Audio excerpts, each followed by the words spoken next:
담임 목사님이 죽었는데 하늘나라에 갔습니다. 청문문을 지키고 있던 베드로가 이렇게 말합니다. 당신 이곳에 들어갈 수 없어요. 그러니까 좀 당황을 했습니다. 이 목사님이 섬김의 삶을 살아왔다고 생각을 했는데 당연히 천국에 들어가야 마땅하다 그렇게 생각을 했는데 못 들어간다고 하니까 당황을 했어요. 그래서 베드로에게 항의를 했습니다. 나는 큰 교회 담임 목사였고 주님의 몸된 교회를 위해 내가 부흥시켰을 뿐만 아니라 상처 입은 많은 영혼들을 치료하고 나는 나름대로 힘썼는데 나는 천국에 들어가야 됩니다 그랬어요. 베드로가 말하기를 그건 당신 혼자만의 생각이고 당신은 못 들어갑니다 그랬어요. 이것은 분명히 자기에 대한 합당한 대우가 아니라 그렇게 목사님은 생각했습니다. 화가 났습니다. 하지만 어쩌겠습니까? 그는 혼자고 여기서는 아무도 자기를 알아주는 사람도 없고 어쩔 수 없이 발길을 돌려서 지옥문 앞으로 갔습니다. 지옥 문지기가 그에게 말합니다. 당신은 여기 못 들어가요. 그래요. 당신 같은 사람 여기 한가득 차 있어서 못 들어간다 그랬어요. 목사님이 열받아 가지고 버럭 소리를 질렀습니다. 그럼 나보고 도대체 어디 가란 말이요? 그러니까 설마 나보고 다시 저 지상의 교회로 돌아가 가지고 새벽기도 가라는 거 아니겠지? 아마 이 목사님도 새벽 예배가 참 힘들었던 모양입니다. 자, 이 힘든 새벽 예배가 다음 새벽 부흥회가 다음 주 월요일부터 있는데 솔직히 저도 새벽 기도 힘들거든요. 힘들어요. 새벽이 얼마나 달콤한 잠인데요. 참 일어나기 힘듭니다. 근데 제가 어릴 때 중학교 때 제 고모님이 성기야 너 나중에 커서 목사해라 그래요. 나 목사 절대 안 한다 그랬어요. 왜? 그래? 목사님들 보니까 맨날 새벽 예배 가던데 나 새벽 예배 자신 없어서 못 한다고. 새벽 예배 때문에 뭐 안 한다 그랬습니다. 그래서 지금 목사가 돼서 열심히 지금 새벽 예배 하고 있는데요. 힘든 것은 사실입니다. 여러분들이 열심히 나오셔야 됩니다. 처음에 저희 교회 와가지고 5시 반 새벽 예배라 그래서 좋아했습니다. 30분은 더 자겠구나. 5시 했으니까요. 5시 30분에 하니까 좋겠다. 그래서 30분은 더 자고 나오겠다. 그래서 5시까지 나왔어요. 5시까지 나왔는데 30분 기도하고 이제 예배 인도하면 되겠다. 5시까지 나왔는데 좀 며칠 하다 보니까 이거 옛날처럼 해서는 안 될 것 같아요. 우리 이 성도교회가 다른 교회하고 특별히 달라가지고 옛날처럼 기도해서는 안 되겠다라는 생각이 기도하다가 생각이 들더라고요. 그래가지고 좀 앞당겼어요. 딴 데서 하는 것보다 훨씬 시간을 좀 앞당겨서 지금 그렇게 나오고 있는데 더 힘들죠. 그러나 해야 될 일입니다. 이제 혼자만 해서는 안 되고요. 여러분이 도와주셔야 돼요. 여러분의 기도가 필요합니다. 여러분이 새벽에 많이 오셔서 기도하세요. 제가 가만히 생각해 보니까 짐 벌다는 핑계가 평일에는 교회 안 나와도 된다는 면접으로 생각하시는 것 같아요. 차 타고 새벽에 한 30분 거리다 생각하면 이 새벽에 나오세요. 차 타고 한 30분 하면 우리 교회 오겠다 싶으면 우리 교회 오세요.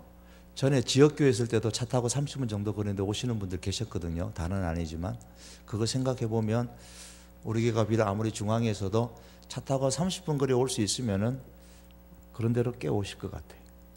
새벽에 말이에요. 그래서 힘들어도 오셨으면 좋겠다. 특별히 다음 주간에는 여러분에다가 차에다가 꽉꽉 다 채우셔갖고 다 새벽에 오시기 바랍니다. 하나님의 심판으로 교회와 성도들을 못 살게 굴었던 모든 존재들이 이제 다 유황불 속에 들어가 버렸습니다. 짐승, 거짓 선지자들 유황불못에 던져졌다. 19장 20절에 또 20장 10절에 보면 용, 사단이죠. 옛뱀, 유황불못에 던져진다 그랬습니다. 그리고 20장 13절과 15절에도 21장 8절에서도 불신자들, 사단을 따랐던 사람들 다 유황불못에 던져짐을 당한다. 그러나 성도들은 하나님께서 붙잡아 주시기 때문에 반드시 승리한다라는 말씀이 요한계시록의 말씀입니다. 그럼 믿음으로 살다가 예수님 재림하시기 전에 죽으면은 하나님이 계시는 곳에 우리의 영혼이 가게 될 것이고 하나님과 함께 즐거움을 누리게 될 겁니다. 일부의 사람들이 말하는 것처럼 거기는 잠자는 게 아닙니다. 의식을 가지고 활동을 합니다. 그리고 살아있을 때 예수님께서 재림하시면 21장을 경험하게 될 겁니다. 21장은 이렇게 시작하죠. 또 내가 새 하늘과 새 땅을 보니 처음 하늘과 처음 땅이 없어졌고 바다도 다시 있지 않더라 그랬습니다. 새 하늘과 새 땅을 하나님께서 만드십니다. 자, 새 하늘과 새 땅은 요한이 만들어낸 단어가 아니에요. 이런 성경 이건 한번 찾아봅시다. 구약 이사야서 한번 보십시다. 이사야서 65장 17절과 18절을 한번 펴보십시오. 이사야서 65장 17절과 18절 한번 빨리 찾으셨으면, 그러니까 종말에 관한 예언은 사도 요한만이 한 게 아니고요, 구약에도 하나님께서 선지자를 통해서 누차히 말씀하셨던 겁니다. 17, 18절 다 같이 읽습니다. 시작. 보라, 내가 새 하늘과 새 땅을 창조하나니 이전 것은 기억되거나 마음에 생각나지 않을 것이라. 너희는 내가 창조하는 것으로 말미암아 영원히 기뻐하며 즐거워할지니라. 보라, 내가 예루살렘을 즐거운 성으로 창조하며 그 백성을 기쁨으로 삼고. 여기도 새 하늘과 새 땅에 예루살렘 성도 창조하시겠다 그러셨습니다. 여러분, 우리가 천국에 가면 이 땅의 일들이 생각날까요? 생각 안 날까요? 거기 나와 있잖아요. 이전 것은 기억되거나 마음에 생각나지도 않을 거다 그랬습니다. 천국 가서 이 땅에 살던 거 생각나면 괴로워서 어떻게 살아요? 두고 온 자식들 아이고 저거 어떻게 잘 살란가 못 살란가, 그거 생각하면 천국에 가서도 힘들 거 아니에요. 이 땅 건 하나도 생각 안 나요. 기억도 안 난다 그랬어요. 마음에 생각이 안 난다 그랬어요. 새 하늘과 새 땅에서 영원히 기뻐하고 즐거워한다 그랬습니다. 자, 이것이 요한계시록에도 그대로 나오는 겁니다. 자, 어디에 이 새 하늘과 새 땅을 만든다 그랬죠? 어디에 만드는 거예요? 처음 하늘과 처음 땅이, 오늘 21장 1절에 뭐라 그랬습니까? 처음 하늘과 처음 땅이 없어졌다 그랬잖아요. 그러니까 어디에 만드는 거예요? 처음 하늘과 처음 땅이 어디예요? 여기 아니에요. 여기 우리가 사는 이 현장, 지금 있는 이 새 하늘과 이 처음 땅과 처음 하늘을 없애버리고 하나님께서 새 하늘과 새 땅을 창조하신다 그 말입니다. 완전히 새로운 거로요. 유효기간이 지난 음식물을 다 폐기 처분해버리고 다시 새로운 거 사는 것처럼 유효기간이 이제 지금 것은 다 지나가 버릴 거예요. 유효기간 끝났다, 하나님 다 폐기 처분해버리시고 다시 새 하늘과 새 땅을 만드십니다. 예수님께서는 마가복음에서 천지는 없어지겠으나 내 말은 없어지지 아니하리라 그렇게 말씀하시면서 천지가 없어지겠다. 지금에 있는 하늘과 땅은 다 없어져 버립니다. 다 폐기 처분해 없어져 버립니다. 새 하늘과 새 땅을 만드는데 어디 만드느냐? 여기 만드는 거예요. 여기. 그럼 우리가 지금 살고 있는 이 땅을 떠나서 그럼 다른 곳에 천국이 없는가? 어떻게 생각하십니까? 천국 간다. 천국은 딴 데 없는가? 이거 굉장히 중요한 질문이고 굉장히 중요한 민감한 거고 또 깊이 생각 안 해보는 말씀이기도 해요. 고린도후서 보시면은 하나님께서 하늘에 손수 지으신 영원한 집이 있다 그러셨어요. 내가 너희를 위해서 예수님께서 이스라엘 처소를 준비하러 가신다고도 말씀하셨어요. 땅의 장막집이 무너지면 영원한 집에 간다고 하셨습니다. 바울도 그 영원한 집 천국을 사모하며 주님의 일을 했습니다. 또한 요한계시록 그 4장과 5장에도 보시면 하늘 보좌가 있고 천사들이 있고 24장로들이 있고 하나님과 예수 그리스도를 경배하는 장면이 나왔습니다. 그런데 오늘 말씀에 3절에 보시면 새 예루살렘이 하늘에서 하나님께로부터 새 하늘과 새 땅에 내려왔다 그랬습니다. 자, 하늘에서, 하늘이 있는 새 예루살렘이 내려온 하늘이 있다 그렇게 얘기하고 있습니다. 하나님께서 그 하늘, 다시 말하면 천국에 계시면서 새 예루살렘을 내려 보내신다면 어디에? 이 땅에. 지금 있는 것은 다 없애버리고 새롭게 새 하늘과 새 땅을 하나님께서 만드십니다. 어느 분 목사님이 이 설교를 본문 갖고 하셨나 봐요. 하고 나니까 집에 가니까 그 어머니께서, 연세가 많은 할머니죠, 어머니께서 목사님한테 그 말하는 거예요. 그게 담임 목사님이고 어머니가 그 교회 다니셨어요. 그럼 천국이 없단 말이냐? 자기 아들 목사에게 하는 얘기 말입니다. 새하늘과 새 땅이 돼가지고 거기서 산다 그러니까 지금까지 천국 간다 그랬는데 너무 이상해요. 집에 가가지고 이제 아들 목사한테 말하는 거예요. 그럼 천국이 없냐? 천국 있지요. 있는데 이 땅도 새하늘과 새 땅이 됩니다. 그렇게 설명을 했다고 합니다. 새하늘과 새 땅, 영광의 하나님의 나라입니다. 여기도 새로운 하나님의 나라가 될 겁니다. 그렇다고 천국이 없느냐? 우리가 말하는 그 천국이 이 땅 말고 천국이 없느냐? 있어요. 성경의 많은 곳에서 그 천국에 대해서 말씀을 하고 있어요. 그러나 이 땅도 천국으로 변한단 말입니다. 예수님은 여러분 보세요. 재림을 어디에 하세요? 어디 한다 그러셨어요? 여기 재림하시잖아요. 여기요. 이 땅에 재림하신단 말입니다. 이 땅에 예수님 재림합니다. 그러면 새 하늘과 새 땅이 되어졌을 때에 뭐가 없는 것들이 있어요. 1절에 보시면 바다가 없다 그랬습니다. 바다는 요한계시록에서는 전체적인 흐름을 보면은 우리 악의 상징입니다. 바다에서 13장에 보시면 그 첫 번째 짐승이 올라오죠.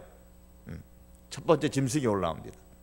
바벨론을 따르는 자들의 그 음녀라 표현했는데, 이 바벨론을 따르는 자들을 뭘로 표현하냐면 많은 물들이라 그랬어요. 물들, 많은 물들.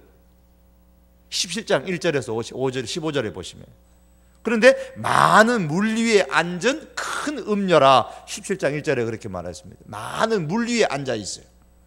자, 그 음녀가 앉아 있는 물은 그 뭐냐? 백성과 무리와 열국과 방언들이니라 17장 15절에 보면은 그 말씀들이 나옵니다. 이게 무슨 얘기냐면 이 음녀를 따르는, 바벨론을 따르는 그런 열방, 그런 무리들, 백성들, 열국들이 있다는 겁니다. 다 물로서 이렇게 표현해 놨습니다. 그래서 바다가 없다라는 이 말씀은 성도들에게 있어서 어떤 핍박이나 적대 세력이나 두려움이나 이런 것들이 다 없어졌다는 말입니다. 다 없어졌다. 자, 이런 것들이 없어지니까 자연히 뭐가 없어요? 오늘 본문 21장 4절에 보면 눈물도 없고 사망도 없고 애통도 없고 곡하는 것도 없고 아픈 것도 없어요. 모든 눈물을 그 눈에서 닦아주시니 다시는 사망도 없고 애통하는 것이나 곡하는 것이나 아픈 것이 다시 있지 아니하느니 처음 것들이 다 지나갔다 그랬습니다. 새 하늘과 새 땅이 되면서 헌 땅에 있는, 이 헌 하늘에 살아가는 이 땅에 있는 이 바다가 없기 때문에 악한 것들이 다 사라졌다 그 말입니다. 그래서 이 바다라는 것을 여러분 상징적인 의미로 설명을 이해를 하셔야지 어떤 그 문자적인 의미로 이해하시면 안 됩니다.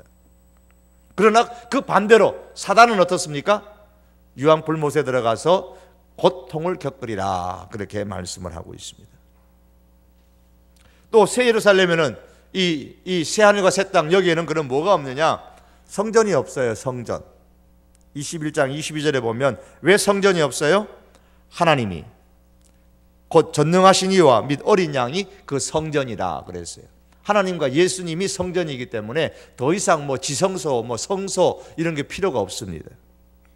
더 나아가서 거기에는 등도 없고 빛도 없습니다. 왜?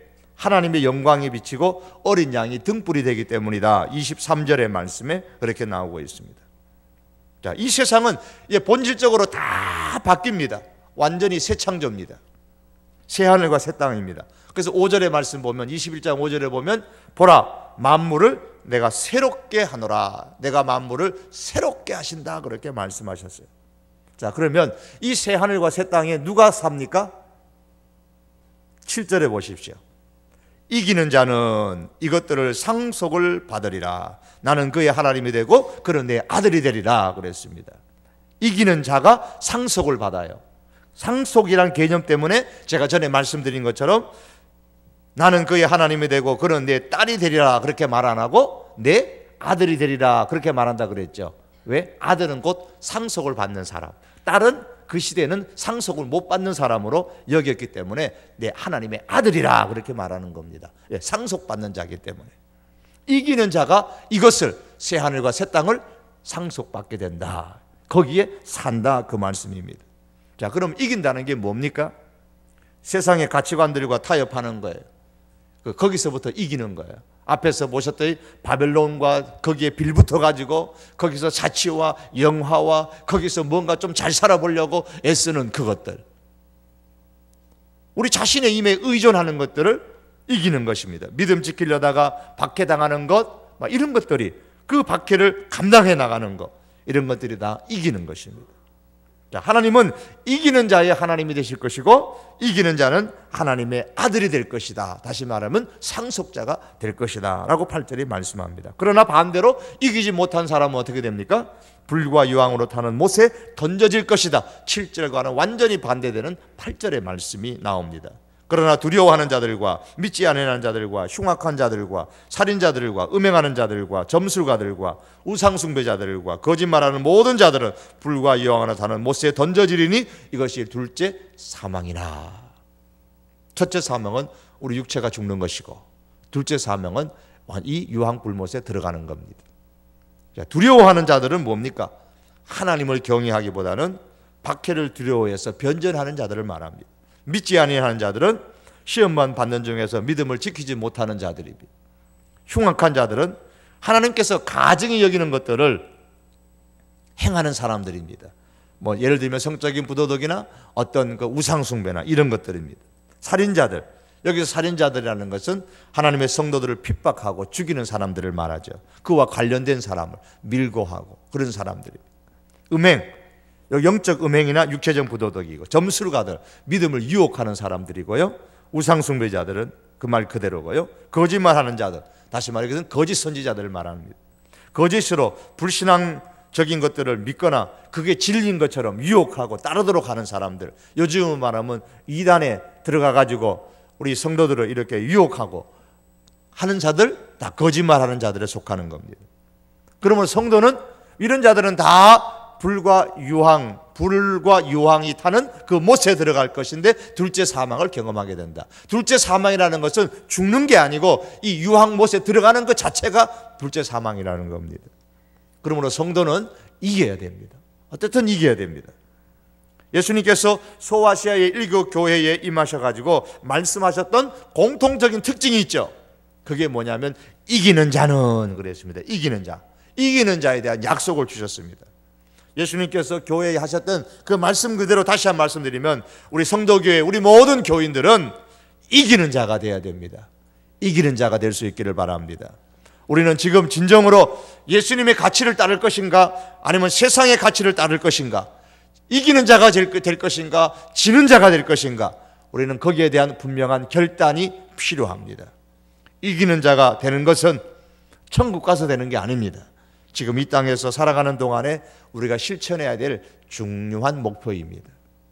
자, 그러면 새하늘과 새 땅에는 이런 것들이 없는데, 그럼 그 반면에 새하늘과 새 땅에는 뭐가 있습니까? 또 내가 봄에 2절입니다. 내가 봄에 뭘 봤습니까? 거룩한 성, 새 예루살렘, 같은 말입니다.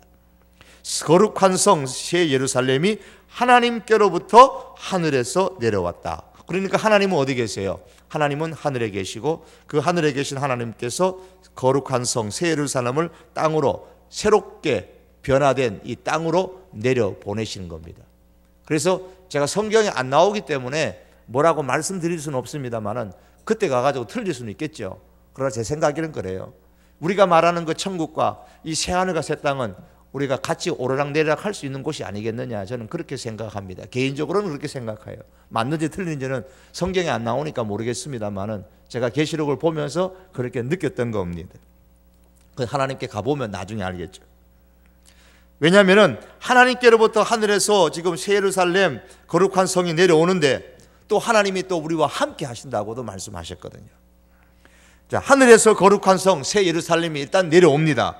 천국에서 내려오는 겁니다. 히브리서 11장 16절의 말씀에 보면 그들이 이제는 더 나은 본향을 사모하니 곧 하늘에 있는 것이라. 하늘에 무엇이 있느냐? 그들을 위하여 한 성을 예비하셨느니라. 한 성을 예비하셨어요. 그 거룩한 성이 이제 내려옵니다. 쫙 내려옵니다. 그런데 이 예루살렘 성이 뭘 의미하는 거죠? 성경 읽어보시면 거기 나옵니다. 자, 2절에 보시면 뭐와 같다 그랬어요? 신부가 남편을 위하여 단장한 것 같다 그랬습니다. 단장한 것 같다. 좀 더 정확히 보려면 9절에 한번 보십시오. 9절의 말씀 보시면 새하늘과 새 땅에 뭐가 있는지 이제 보여주고 있는데요. 뭘 보여준다 그랬죠? 새하늘과 새 땅에 9절에 보시면 신부를 보여주겠다 그랬죠. 어린 양의 아내, 어린 양은 누군 거 잘 아시잖아요. 계시록에서 어린 양의 아내, 신부. 어린 양의 아내니까 신부가 누굽니까? 당연히 우리 성도들이죠. 성도들입니다. 나입니다. 자, 10절에 가면 그러면 하늘에서 내려오는 거룩한 성 예루살렘을 보여줬어요. 내가 9절에서는 새하늘과 새 땅에 뭐가 있는지 보여주겠다 그래 놓고 신부 어린 양의 아내를 보여주겠다 그랬어요. 그래 놓고 10절에 가면 하늘에서 내려오는 거룩한 성 새 예루살렘을 보여주는 거예요. 그러면 문맥으로 보면은 신부가 뭡니까? 거룩한 성이고 새 예루살렘인 겁니다. 하늘에서 내려온 새 예루살렘이 바로 신부입니다. 그걸 2절에서도 말씀하고 있는 겁니다. 자, 예루살렘은 거룩하신 하나님께서 머무시는 도시이니까 거룩한 도시다 그렇게 말하는 거예요. 자, 21장에서 누가 어린 양의 신부라 그랬냐? 흰 세마포 옷을 입은 성도들이 신부입니다. 자, 흰 세마포 옷, 이건 뭐라 그랬죠? 예수 그리스도의 보혈로 씻음을 받은 성도가 바로 신부입니다. 그러므로 하늘에서 내려온 이 새 예루살렘은 뭐라고요? 그러면 결국은 신부인데 그 신부가 뭡니까? 우리 성도들입니다. 우리 성도들의 공동체, 이게 새 예루살렘이에요. 이게 예루살렘 성인 겁니다. 저 천국에서 새롭게 변화되어진 새 하늘과 새 땅이 여기로 쫙 내려온단 말입니다. 그 성을 보니까 제일 먼저 하나님의 영광이 있다 그랬습니다. 하나님의 영광이 있다. 그 말은 하나님께서 그 가운데 임재하신다 그 말씀입니다. 임재하신다. 빛이 지극히 귀한 보석과 벽옥과 수정 같다 그랬습니다. 이런 표현은 다 예루살렘이 존귀하다라는 것을 의미하는 겁니다. 우리 성도들이 존귀하다는 겁니다. 그 마지막 날에는 하나님께서 보실 때도 너무나 귀한 존재입니다. 우리 성도들은 새하늘과 새 땅에서 하나님의 임재하심을 장차 강력하게 경험하면서 살게 될 것입니다. 그러나 중요한 것은 그때만, 그날 종말론적인 새하늘과 새 땅이 되은 이 땅의 영광스러운 하나님의 나라가 완성되어졌을 때에 그때만 경험하는 게 아닙니다. 언제도 지금도 경험하면서 살아가야 됩니다. 만약 우리 성도교회가, 우리 성도교회, 우리 공동체, 믿음의 공동체가 미래에 경험하게 될 하나님의 강력한 임재를 우리가 어디서 경험해야 되느냐? 우리 여기서도 경험하셔야 돼요. 왜? 지금이 하나님의 나라가 시작되었다고 예수님이 말씀하셨기 때문에. 물론 종말에 이루어지게 될 계시록에 나오는 그 새하늘과 새 땅에서 경험하게 될 그 하나님의 강력한 임재보다는 못하다고 할지라도 여기서도 우리가 경험을 하셔야 돼요. 그러면 언제 경험합니까? 무엇보다도 예배 가운데 그걸 경험하는 겁니다. 예배 가운데서 우리가 하나님의 임재를 강하게 경험하게 되는 겁니다. 그러므로 성도교회는 예배의 부흥을 기대하셔야 되고 기도해야 됩니다. 예배의 부흥의 본질이 뭐냐? 그건 하나님의 임재하심이에요. 하나님과 나와의 만남이에요. 하나님의 강력한 임재하심이 가득 찬 것, 그게 예배의 부흥입니다. 마치 모세가 성막을 다 지어놨을 때에 셰키나의 영광, 하나님의 영광이, 구름이 그 성막 안에 가득 찼다 그랬어요. 솔로몬이 성전을 지었을 때에 하나님의 영광이 그 성전 안에 가득 찼다 그랬어요. 그러한 하나님의 임재하심이 종말론적에 있을 것인데 그때 가서 누리자가 아니고 지금부터 부분적이나마 우리가 이 땅에서 누리고 기뻐하고 그렇게 살아가야 되는 겁니다. 그래서 우리가 예배의 부흥을 기대해야 되고 예배의 부흥을 위해서 우리가 기도해야 되는 겁니다. 그로 인해서 살아가는 인생이 행복하고 살아가는 인생이 즐겁도록 그렇게 우리가 기대하고 기도하는 겁니다. 그러려면 우리가 부지런히 예배에 참여해야 되고 그냥 예배에 참여하는 것만 갖고는 안 되고 마음을 다하고 뜻을 다하고 성품을 다하고 힘을 다해서 하나님을 사랑하는 마음을 갖고 우리가 예배에 참여해야 됩니다. 그리고 일주일 동안 하나님의 임재를 우리가 기대하고 기도하면서 살다가 주의 전에 올라와서 하나님 앞에 예배해야 되는 겁니다. 자, 그러면 하늘에서 내려온 이 새 예루살렘의 성의 구조가 어떻습니까? 21장에 쭉 보시면 먼저 문이 12개 문이나 그랬습니다. 12개 문. 그래서 12절 말씀 끝에 보시면 이스라엘 자손 12지파 이름이 각 문에 쓰여 있다 그랬습니다. 14절에 보시면 새 예루살렘의 성곽의 기초석이 12개인데 그 기초석에 이번에는 12사도의 이름이 써 있다 그랬어요. 그죠? 16절에 보시면 하늘에서 내려온 새 예루살렘의 성을 측량하는데 크기가 얼마 되냐 보니까 정육면체입니다. 길이, 높이, 넓이가 나오는데 12,000 스타디온이다. 그래서 이 숫자는 12 곱하기 1000. 자, 어떤 사람은, 어떤 학자들은 말하기를 이게 얼마나 크는 거냐, 얼마나 크는 거냐. 어떤 사람은 그러더라고요. 저 런던에서 아테네까지 길이다 이렇게 얘기합니다만, 어쨌든 성이 내려오는 이 크기가 그렇다는 거예요. 그리고 17절에 성벽, 성곽이죠. 144규빗. 이건 12 곱하기 12입니다. 새 예루살렘에 웬 성벽이 있죠? 성벽이라는 게 왜 쌓는 거예요? 아무나 못 들어도 저기 시민으로부터 보호하기 위한 건데, 그러면 새 하늘과 새 땅에는 누가 쳐들어온다고?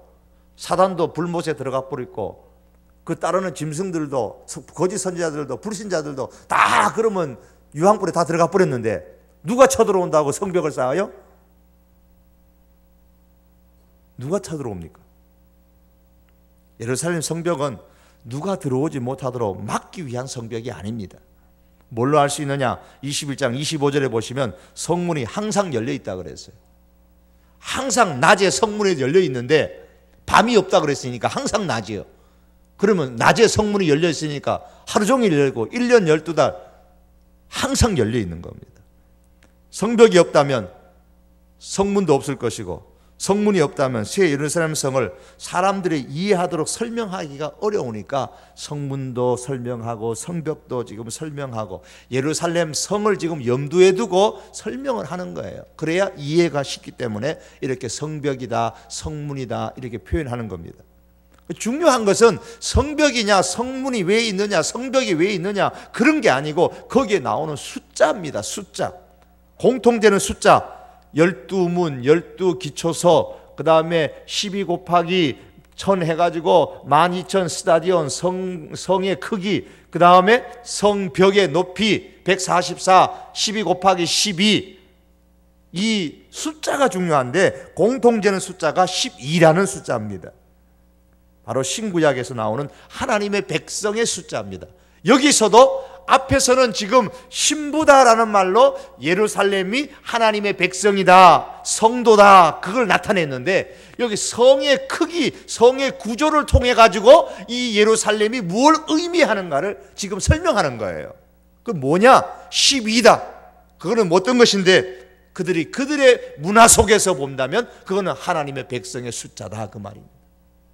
구약에서는 12지파를 의미하고 신약에서는 12사도를 의미하고 어떤 말씀에는 이 둘을 다 곱하고 그럼 144, 또 어떤 말씀에서는 충만함을 의미하는 1000이라는 숫자를 12에다 곱해서 그래서 12,000 스타디온이 나오고, 자, 이 숫자가 어떤 숫자든 간에 기본이 12이라고 지금 말하는 것은 하나님의 백성 전체를 의미하는 겁니다. 그래서 이 예루살렘이 뭘 의미하느냐? 새 예루살렘이 그건 하나님의 백성을 의미하는 거다. 하나님 백성 전체를 의미하는 거다. 그렇게 말씀하고 있습니다. 지금 하나님의 백성 전체가 그럼 누군데? 어린 양의 신부다. 그렇게 말씀하고 있습니다. 이 하나님의 백성 전체가 그럼 어떤 존재냐? 하나님의 영광이 임재하시는 존재입니다. 그걸 11절의 말씀이 말했고 좀 더 구체적으로 말씀하는 것이 18절에서 21절의 말씀입니다. 여기에 보면 여러 가지 보석이 많이 나옵니다.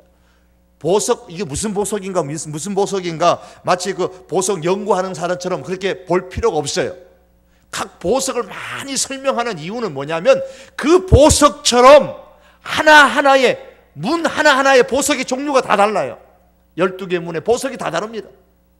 그것처럼 하나님께서 보석처럼 이 성도들을, 예루살렘 성도들을 존귀하게 여기신다 그 말입니다. 너는 보석같이 귀한 존재다 그 말씀입니다.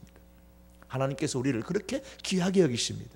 새하늘과 새 땅에 들어가 있는 이기는 자들, 그 하나님의 백성들을 하나님께서 너무너무 존귀하게 여기신다는 말씀이에요. 그걸 이제 보석으로 꾸며진 것으로 표현하는 겁니다.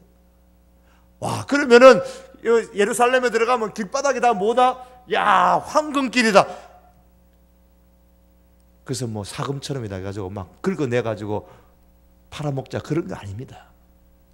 그만큼 귀하다는 것을 지금 표현하고 있는 거예요. 그 다음에 이제 22장으로 넘어가면요, 그러면 이 새 예루살렘 하나님의 백성이 그럼 뭐 하는데? 라는 게 나옵니다. 뭐 하는데? 거기서 뭐 하는데? 이름이 나옵니다. 그럼 이렇게 존귀한 이 새 예루살렘 하나님의 백성이 이 예루살렘에서 22장에서 1절에서 5절에 보면 뭘 합니까? 거기에 나오면 뭐 하냐면 22장 1절에서 5절의 말씀은 창세기 2장으로 돌아가서 설명을 해야 됩니다. 창세기 2장에 돌아가면 에덴 동산이 나오고 생명나무가 나오고 강이 나옵니다. 여기 본문에도 보면은 수정같이 맑은 생명수의 강이 흐르고 그 근원은 어린 양의 보좌로부터 흘러나옵니다.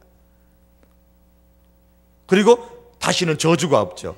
에덴 동산에서 죄를 범함으로 인해서 하나님의 저주를 받아서 쫓겨났는데 저주가 없다는 말은 다시는 쫓겨나는 일이 없다는 겁니다.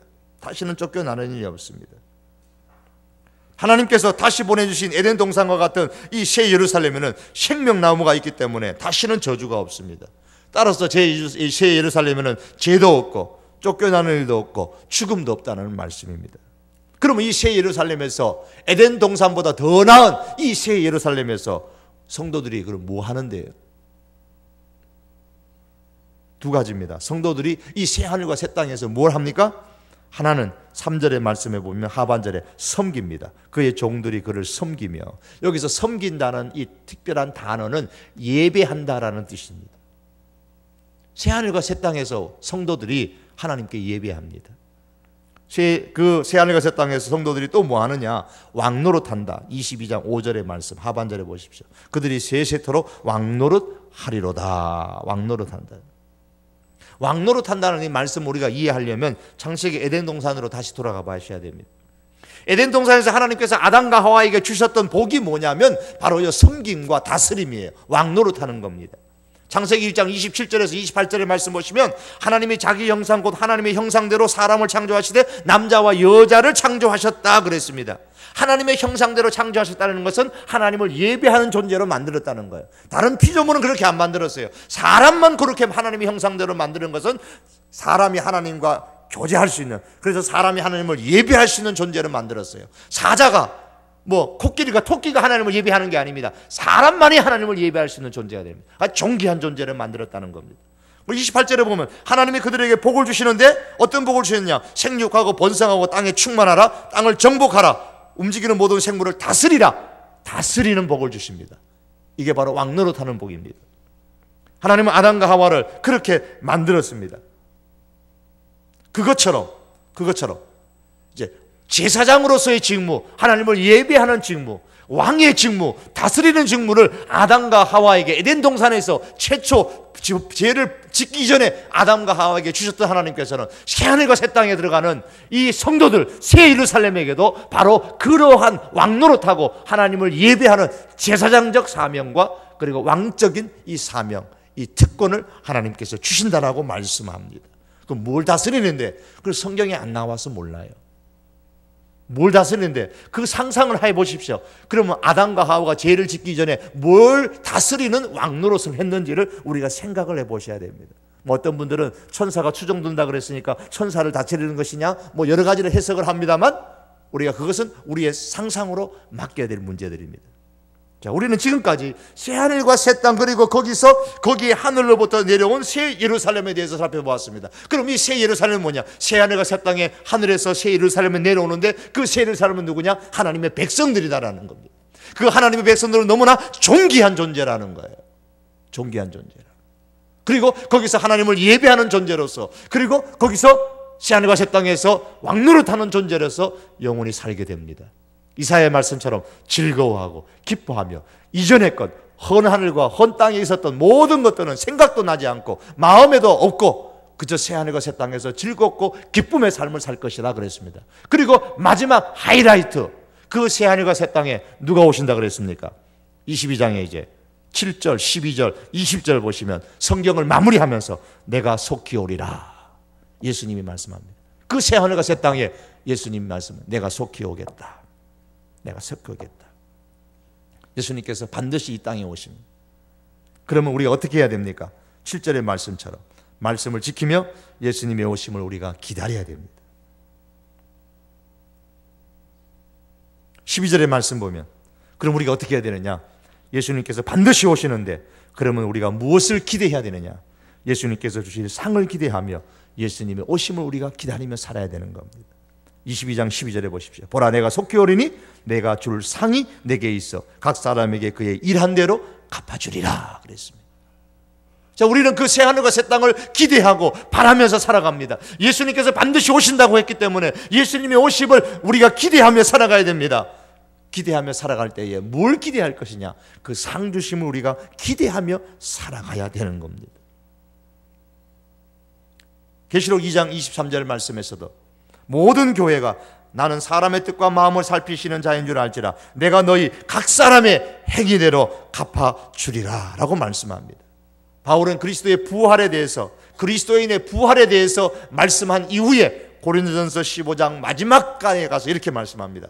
그러므로 내 사랑하는 형제들아 경고하며 흔들리지 말며 항상 주의 일에 더욱 힘쓰는 자들이 되라. 왜요? 너희 수고가 주 안에서 헛되지 않은 줄 알미라. 여러분 성도 교회 속에서 주님의 이름으로 섬기는 그 모든 것들, 우리가 직장 속에서, 사업장에서, 가정에서 주님의 이름으로 행하는 그 모든 수고, 주님께서 헛되지 않다고 하셨습니다. 반드시 우리에게 오셔서 상으로 갚아 주시겠다고 약속하셨습니다. 우리는 그것을 기대하고 기다리며 사는 겁니다.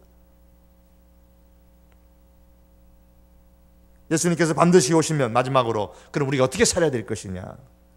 17절 말씀에 보면 성령과 신부가 말씀하기를 오라 하시는도다. 듣는 자도 오라 할 것이요 목마른 자도 올 것이요 또 원하는 자는 값없이 생명수를 받으라 하시더라. 성경은 마지막 그렇게 초청을 하고 있습니다. 초청, 오라. 성령과 신부인 교회가 세상을 향해서 오라고 초청합니다. 사도 요한은 이사야 55장 1절과 2절의 단어를 사용해서 성령과 교회의 초청을 지금 여기서 기록하고 있는 겁니다. 듣는 자도 오라 할 것이요 목마른 자도 올 것이요 또 원하는 자는 값없이 와서 생명수를 마셔라. 이렇게 말하는 것처럼 우리가 주님 오시는 그날까지, 아니 우리가 주님 나라에 가는 그날까지 이렇게 구령의 외침을 우리가 끊임없이 하면서 예수님의 오심을 기다리며 우리가 살아가야 되는 겁니다. 내가 속히 오리라. 예수님은 반드시 재림하실 것입니다. 그리고 새 하늘과 새 땅은 반드시 이루어지게 될 것입니다. 그렇다면 우리는 이 세상을 향하여 담대하게 말해야 됩니다. 자신 있게 말해야 됩니다. 오라. 값없이 와서 이 생명수를 마셔라. 예수 그리스도를 믿어라. 믿고 주님의 자녀가 되고 이기는 자가 되라. 이렇게 말씀하셔야 됩니다. 말씀을 맺겠습니다. 보이는 것은 잠깐이고 보이지 않는 것은 영원한 겁니다. 그러므로 보이는 것보다 보이지 않는 것에 여러분 우리가 더 무게를 들고 살아갈 수 있기를 바랍니다.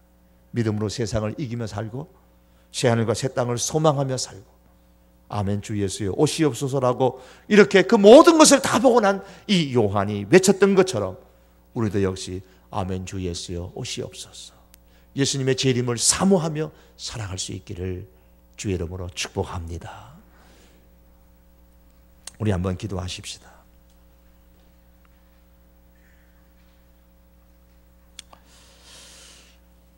이 시간 우리 한번 기도할 때에 말씀을 기억하면서 우리 한번 기도하십시다. 주여, 새하늘과 새 땅 우리 예수님 반드시 재림하실 텐데 그날에 하나님 주께서 우리에게 주실 상이 있다고 하셨습니다. 주 안에서 행한 모든 것들이 결단코 헛되지 않는다 그렇게 말씀하셨습니다. 이 상을 우리가 기대하고 소망하며 사는 하나님의 사람 되게 하여 주시옵소서. 여러분 이 시간에 이를 위해서 우리 한번 기도의 제목을 가지고 기도합니다. 우리 성도교회를 위해서 우리 기도하고 우리 성도들을 위해서 한번 기도하실 때에 네 가지의 부흥을 위해서 기도합니다. 하나님, 우리 성도교회 우리 모든 성도들 그리고 내 자신까지도 심령의 부흥을 주시옵소서. 여러분 기도하시고, 또한 주여 우리 교회가 기도의 부흥이 일어나게 해 주시옵소서.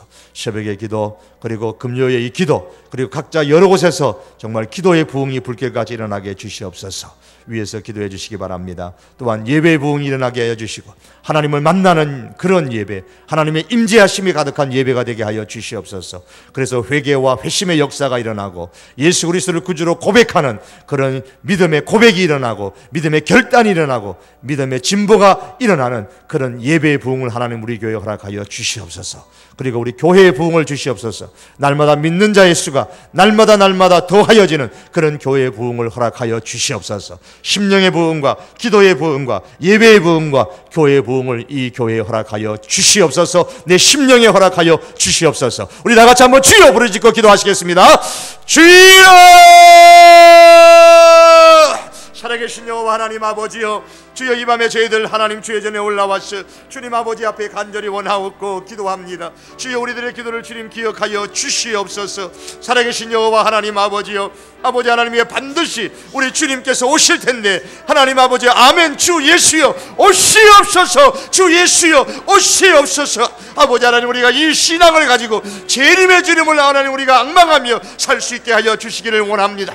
주여 우리가 이 땅을 살아가며 하나님 아버지 모든 사단의 권세들을 이기고 살아갈 수 있기를 원합니다. 성령과 능력을 기름 붓듯이 저희들에게 부어 주시옵소서. 현능하신 여호와 하나님 아버지여, 우리 심령마다 주의 부흥을 허락하여 주시기를 아버지 하나님이여 간절히 원합니다. 나를 이기고 세상을 이기며 사단의 모든 유혹과 사단의 모든 핍박을 아버지 하나님 넉넉하게 이길 수 있는 심령의 부흥을 주여 저희들에게 허락하여 주시옵기를 주여 간절히 원하옵고 우리 하나님 아버지 앞에 기도하옵나이다. 현능하신 여호와 하나님 아버지, 네 하나님 아버지여 주 앞에 간절히 원하옵고 기도하옵나이다. 오 전능하신 하나님 아버지, 우리 교회 하나님 아버지여, 이 기도의 부흥을 우리 하나님 아버지 허락하여 주시옵기만을 네 하나님 아버지여 간절히 원하옵고 아버지 앞에 기도하옵나이다. 주여 아버지 하나님이여, 우리 성도교회에 기도의 부흥을 주시옵소서. 개교의 기도의 부흥을 주시고 이 금요 기도의 부흥을 주시고 우리 각자의 심령이 아버지 하나님 여기저기에서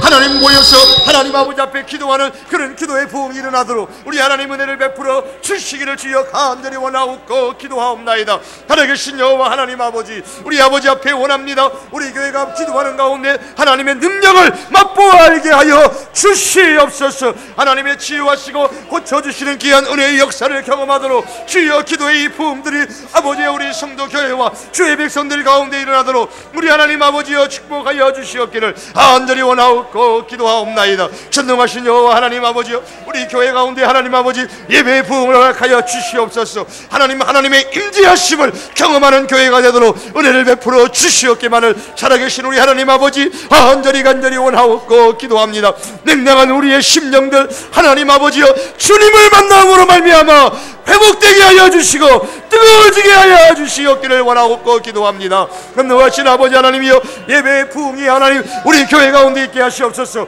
예배 가운데 하나님을 만나게 하여 주시옵소서. 예배 가운데 하나님의 임재의 역사를 경험하게 하여 주시기를 주여 원합니다. 아버지 하나님이여 원합니다. 그리하여 아버지 예배 가운데 회개와 회심의 역사들이 일어나게 하여 주시고 예수 그리스도를 구주로 믿는 믿음의 고백과 믿음의 결단과 믿음의 아버지 신보가 일어나도록 축복하여 주시기를 원합니다. 전능하신 아버지 하나님이여, 또한 우리 교회가 날마다 믿는 자의 수가 더 많아지는 하나님 아버지 그런 교회의 부흥을 우리 하나님께서 허락하여 주시옵소서. 그래야 하나님 마지막 이 시대에 하나님 아버지여, 이 선교의 사명을 넉넉하게 감당하는 교회가 되게 하여 주시옵소서. 이 땅에 하나님의 나라를 확장시키는 데에 하나님 앞에 오른손에 쓰임받는 하나님의 교회가 될 수 있도록 우리 아버지께서 은총을 베풀어 주시옵기만을 간절히 원하옵고 아버지 앞에 기도하옵나이다. 주의 은혜의 역사가 하나님 아버지 교회에 있도록 주여 축복하여 주시옵소서. 심령의 부흥들이 일어나게 하여 주시고 기도의 부흥들이 일어나게 하여 주시고 아버지 하나님 예배의 부흥이 일어나게 하시고 교회의 부흥이 일어나 하나님 아버지 이 땅에 하나님의 나라의 확장에 쓰임받는 그런 우리 성도교회가 될 수 있도록 우리 하나님 은혜를 베풀어 주시옵기를 간절히 원하옵고 기도하옵나이다. 주여 이 밤에도 하나님 아버지 앞에 기도하는 주의 백성들의 간절한 부르짖음을 기억하여 주시고 우리 하나님께서 응답하여 주시옵기를 원합니다. 우리 주님 오실 때에 우리에게 주실 상이 있다고 하시면서 너의 수고가 주 안에서 헛되지 않는다고 말씀하셨사오니 아버지 하나님이 우리가 주의 이름으로 믿음으로 끝까지 충성하게 하여 주시옵소서. 할렐루야. 우리 하나님 아버지 앞에 간절히 원하오며 살아계신 예수님의 이름으로 기도하옵나이다. 아멘. 우리 함께